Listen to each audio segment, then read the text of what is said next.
gracias por este espacio, primero que nada, y pues gracias por esa hermosa presentación.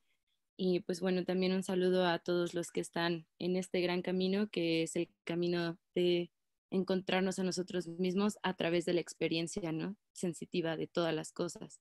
Mi tema es la danza de psique, ya que estoy escribiendo una obra compilativa justamente de los usos rituales de las plantas, de todos los alcaloides, no solamente de la cannabis, en diferentes contextos, ya sea la brujería, la mística, la alquimia, y bueno, todos estos cultos que han quedado sosegados en la sociedad, pues por otro tipo de religiones como un poco más eh, mm, masivas, por así decirlo, ¿no? Ya sea como el judaísmo, el hebraísmo, también así eh, la religión católica, ¿no?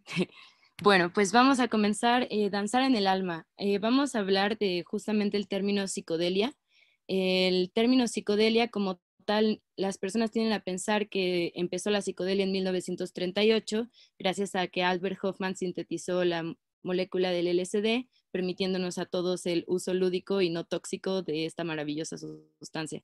Sin embargo, la misma palabra psicodelia tiene un registro griego previo, que psique viene del prefijo que quiere decir alma, y delos, que quiere decir movimiento, fin, flecha, visible, ¿no? Tiene varias como, digamos, adecuaciones, ya que también es una isla en donde se perpetuaban diferentes rituales, ya sea para Zeus, para Apolo, y bueno, se trabajaban varios oráculos. Vamos a hablar también de la historia de los oráculos. Realmente tenemos una historia que no nos cuenta 100% la historia, ¿no? A mí me parece muy importante la utilización de estos estados alterados de conciencia para diferentes métodos de numinización o de llegar a lo divino.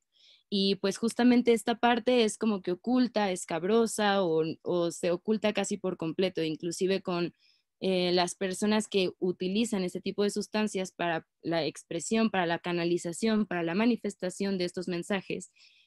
Puede ser, por ejemplo, la cannabis, puede ser la datura, puede ser también la ayahuasca. Entonces, entender que este contexto se ha utilizado por más de 6.000 años de antigüedad en nuestra cultura humana en general. Entonces, pues vamos a empezar con el contexto histórico, que son los oráculos. En Grecia tenemos 4 oráculos principales, que son Delfos, Dádimo, Dodona y Delos. El oráculo de Delfos es el más importante, o bueno, el más conocido.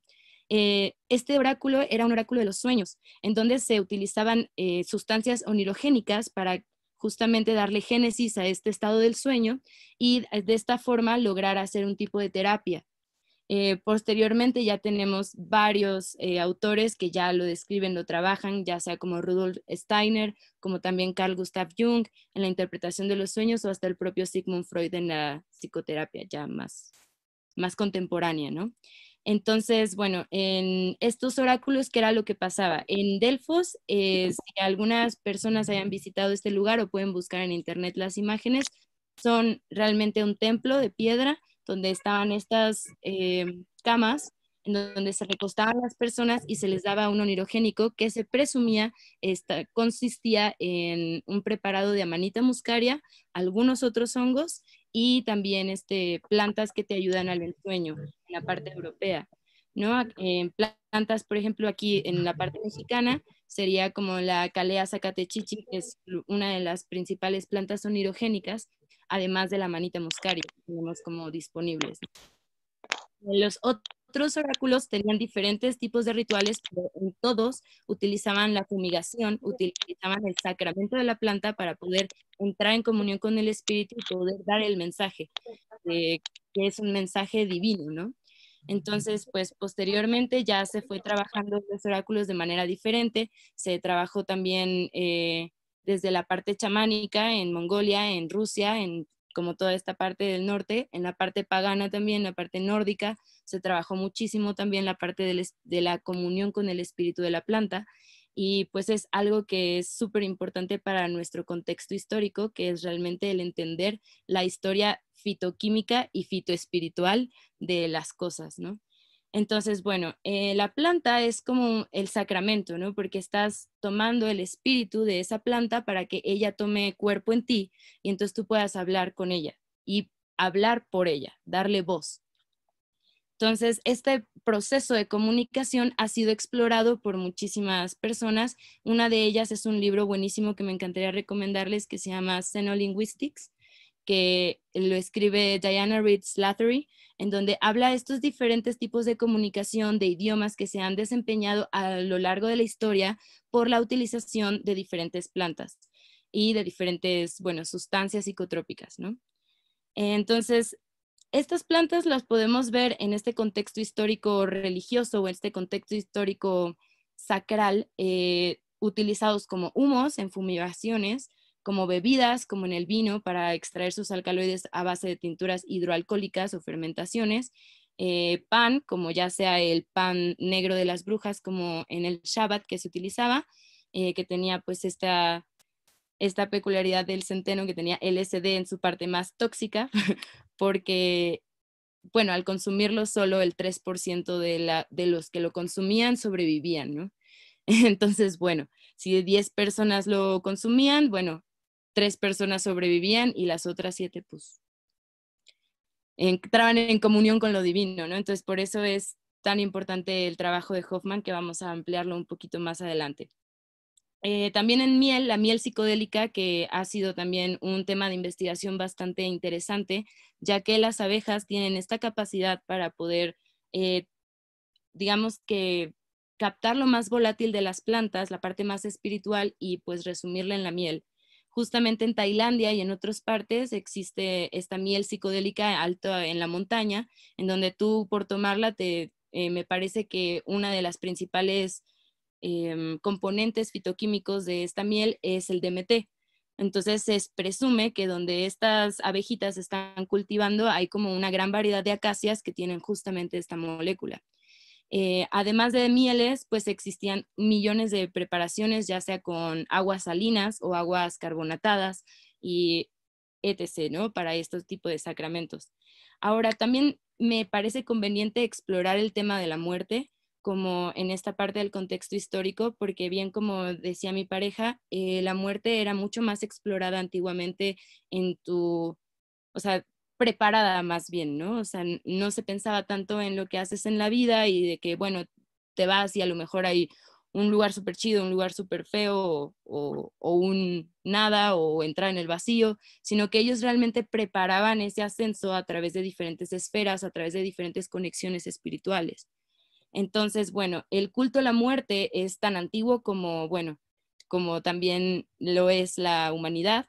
Y pues esta parte de ser al mismo tiempo inmutable, pero no inmortal, ¿no? Así como esta preservación de esta forma que va cambiando, pero sigue preservando como la misma forma y se va acercando a la muerte a través de diferentes estados.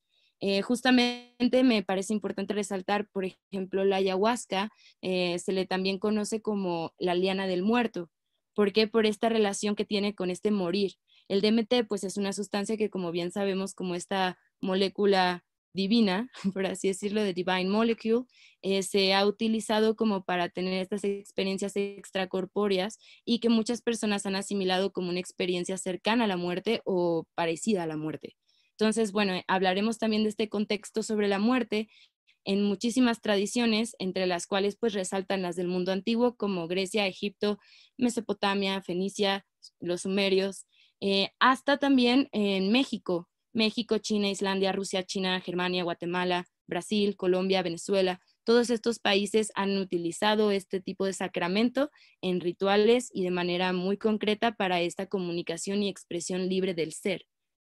Entonces, bueno, hablando de México, peculiarmente, por ejemplo, en la utilización ritualística de estos componentes, se habla de un tipo de ungüento que se ha utilizado desde hace mucho tiempo, que es un ungüento negro, que tiene varios componentes psicotrópicos.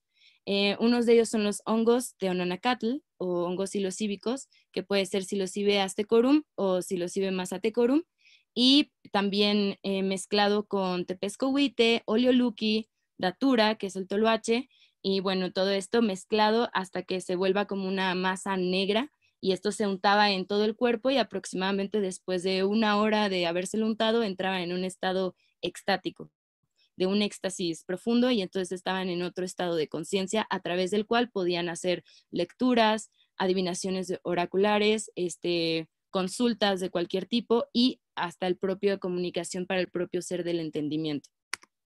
Entonces aquí vemos en la parte, digamos, mexicana, tenemos aquí a Xochipilli, que es el guardián de todas las flores, las plantas dentro de este mito, es a través de su piel que nosotros podemos conocer la realidad, ¿no? Que su piel pues representan estas flores, estas sustancias psicotrópicas y pues nos retomamos también a la idea del maya o la idea ilusoria, en donde pues digamos que todo lo que vemos es parte verdad y parte ilusión.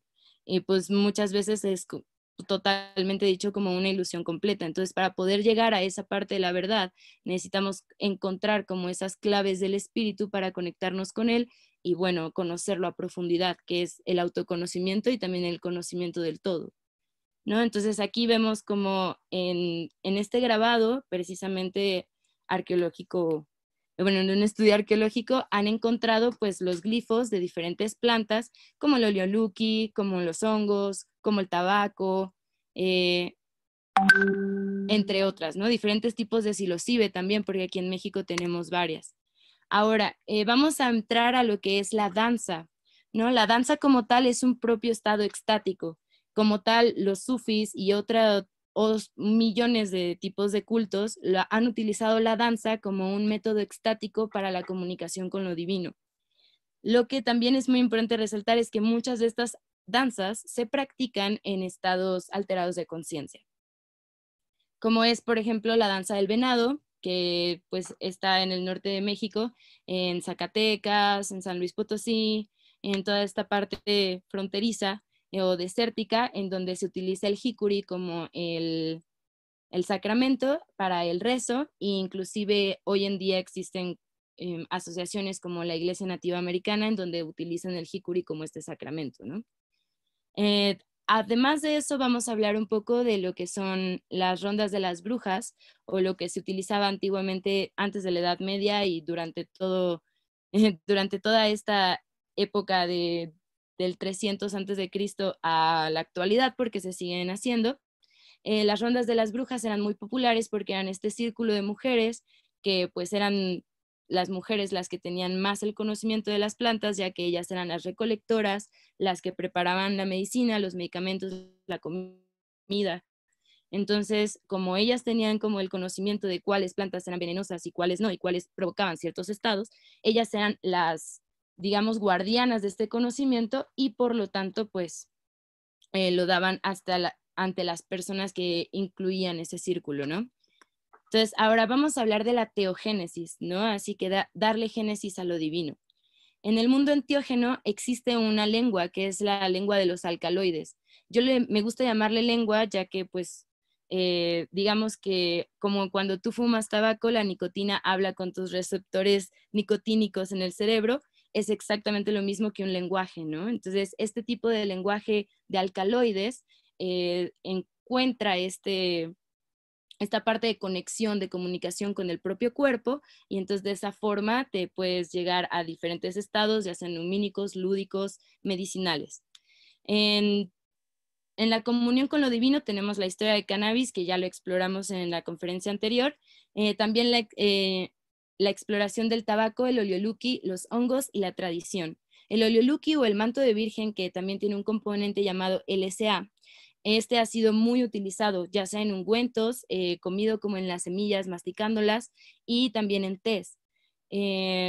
A lo igual que el tabaco, puede llegar a ser visionario después de muchísimas dosis, y normalmente son dosis que llegan a acercarse a lo tóxico.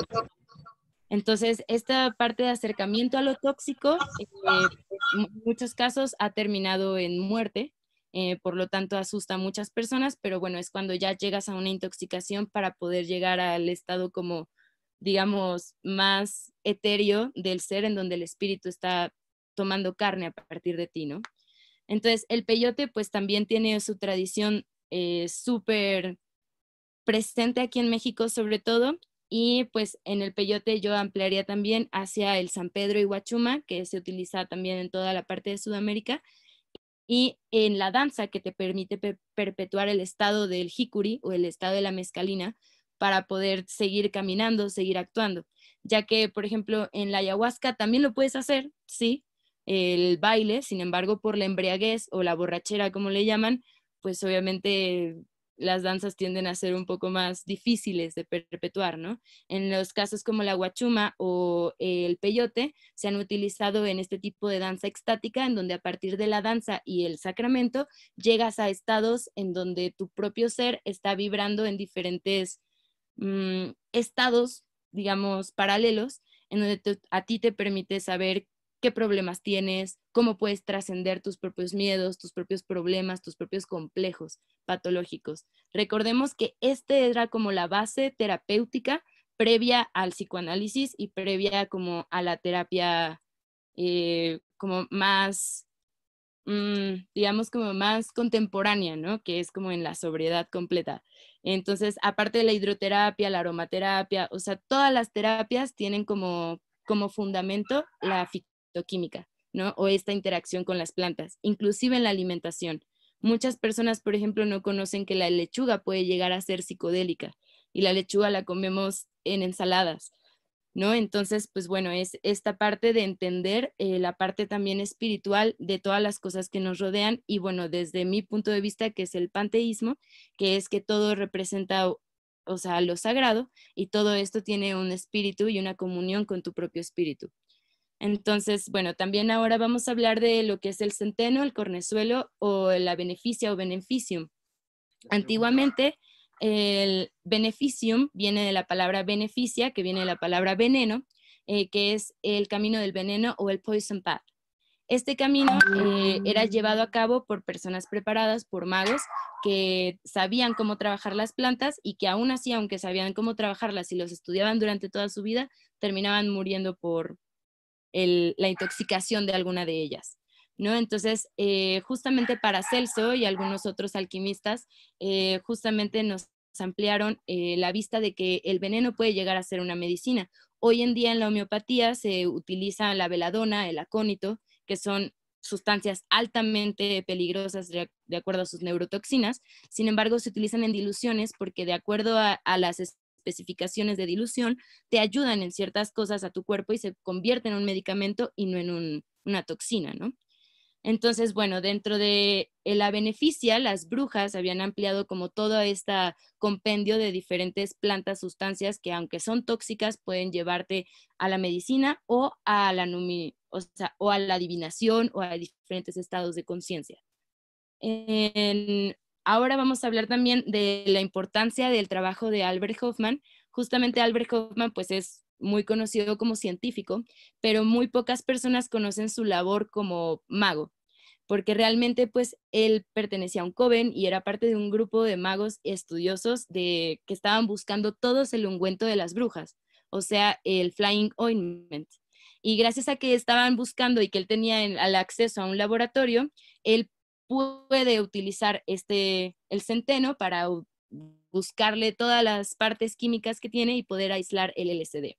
Entonces, previamente a eso, recuerdan el pan negro de las brujas del que les hablé, pues era totalmente tóxico, entonces realmente muy pocas personas se atrevían a hacer este tipo de iniciaciones. Hoy en día es una iniciación mágica en el que nosotros podamos tener este sacramento sin ningún tipo de tóxico a nuestro alcance inclusive, porque ya lo tenemos en papelitos y súper medido en dosis, entonces es una facilidad increíble. Ahora, Albert Hoffman justamente buscaba este ungüento de las brujas que es tan hablado de que llevaba veladona, solanácea sobre todo, y bueno, una gran concentración de lo que es el LSD en la parte tóxica. Se utilizaba como un ungüento por la parte tóxica en la que si tú lo ingerías, pues era casi seguro que te morías y pues tópicamente era menos probable. Ahora, uno de las partes más como escabrosas o que la gente tiende a ocultar de esta parte es que era un ungüento que se utilizaba vaginalmente. En muchas mujeres lo utilizaban con palos o varillas que preparaban previamente y después untaban el ungüento y lo metían intravaginal. Este tipo de procesos, aunque antiguamente hace 200 años podríamos creer que pues, estaban locas y nomás querían otra cosa, realmente tiene mucho que ver hoy en día porque resulta que ahí tenemos un buen de terminaciones nerviosas, ya sea intravaginal o por el ano. Entonces, realmente por ahí también se pueden consumir muchísimas sustancias y ellas era la forma más segura que encontraron para poder consumir su sacramento. Entonces, también vamos a hablar también del DMT y de cómo el DMT en sus diferentes partes, como el bufalvarius, como el tepescohuite, entre otros, realmente nos permiten encontrar esta experiencia divina a partir de ya sea rituales mágicos, oníricos, religiosos y, bueno, de cultos de diferentes índoles. La efedra, por ejemplo, es un punto muy curioso porque la efedra era utilizada en los tés y en las fiestas del amor. En las plantas del amor, que era el libro que les comentaba hace rato, que escribe también Christian Rach, habla de la efedra como esta planta que la describe como the whore tea o el té de las putas, ¿no? Por así decirlo. ¿Por qué? Porque se utilizaban los prostíbulos porque te llegaba a estados de éxtasis, a estados de disfrute en parte placentera y, bueno, también además prevenía médicamente enfermedades de transmisión sexual. Perfecta para utilizar en un prostíbulo, por ejemplo, y en fiestas del amor, orgías o etc.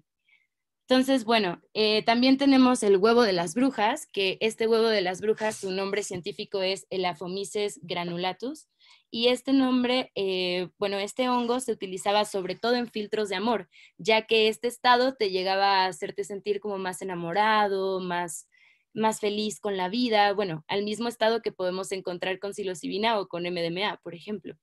La manita muscaria, pues como un onirogénico que también se utilizaba muchísimo en los rituales gnósticos antiguos y también en muchísimas otros cultos, sobre todo también en la parte pagana y la parte celta, además de muchos otros tipos de hongos psilocíbicos que, bueno, también son súper visionarios, como el tenanacatl, ¿no? Que, bueno, son Psilocybe astecorum, Psilocybe massatecorum, Psilocybe cubensis.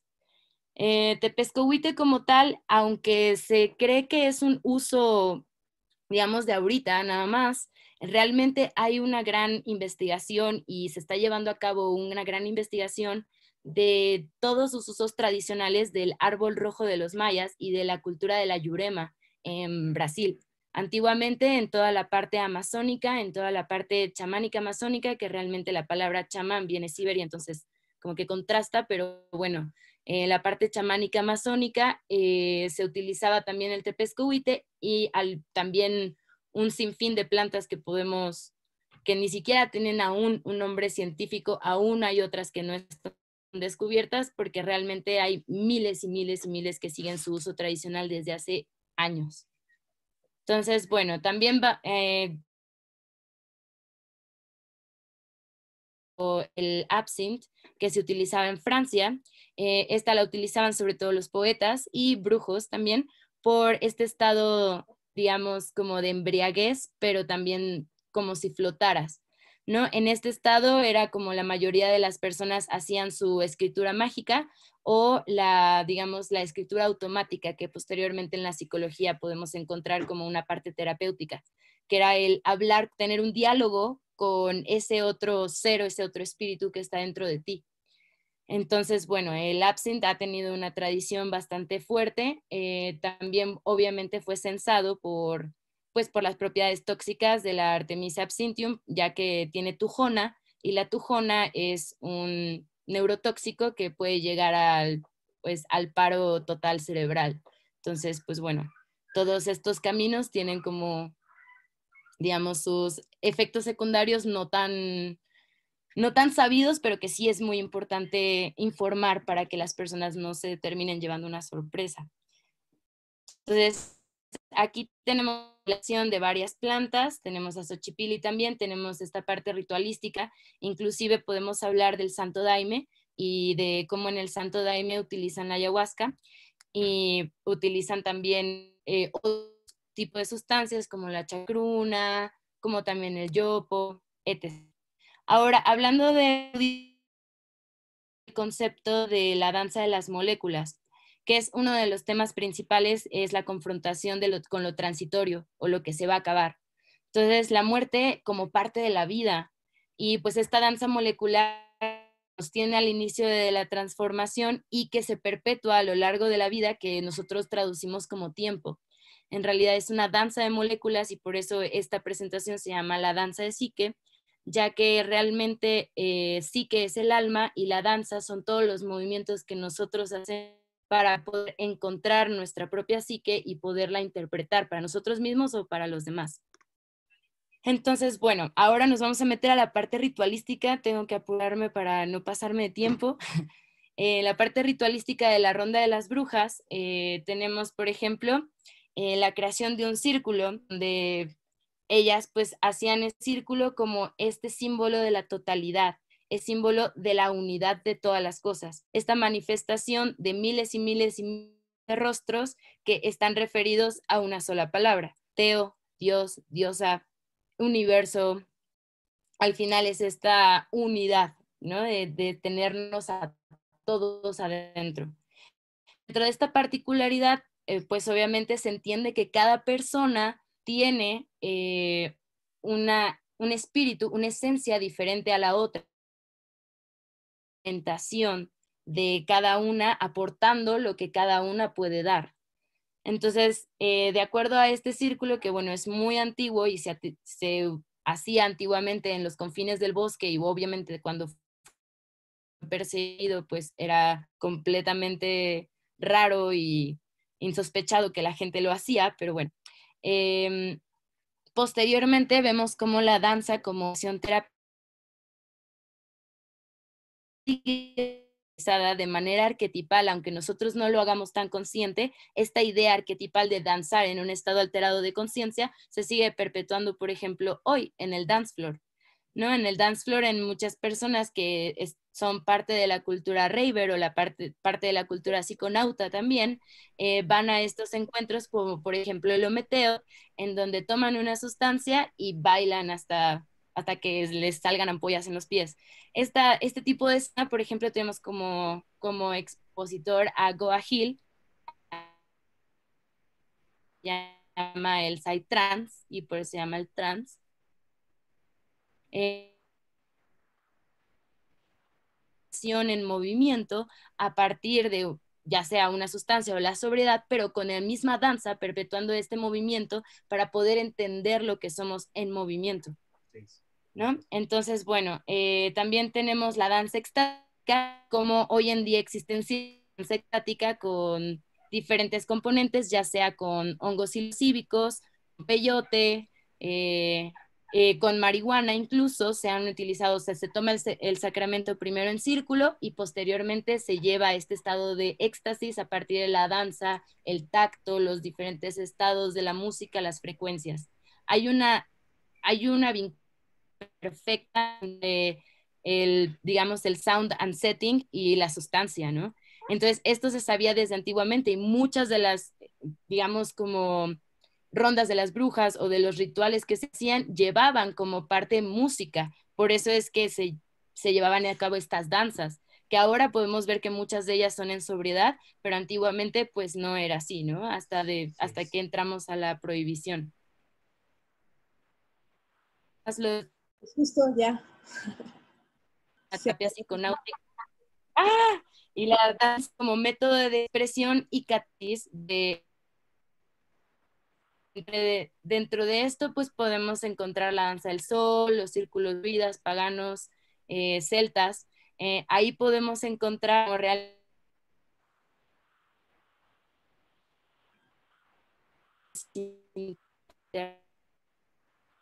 Entonces, pues bueno, los invito a hacer terapia psiconáutica, o sea, de que si ya lo hacen por parte, como una parte lúdica, también lo hagamos como parte numínica, ¿no? Así acercándonos a lo divino cuando consumimos cualquier tipo de sustancia, inclusive MDMA, ¿no? Gracias, Dani. ¿Puedes dejar de compartir tu escritorio? Ah, perfecto, la bibliografía. Muy bien.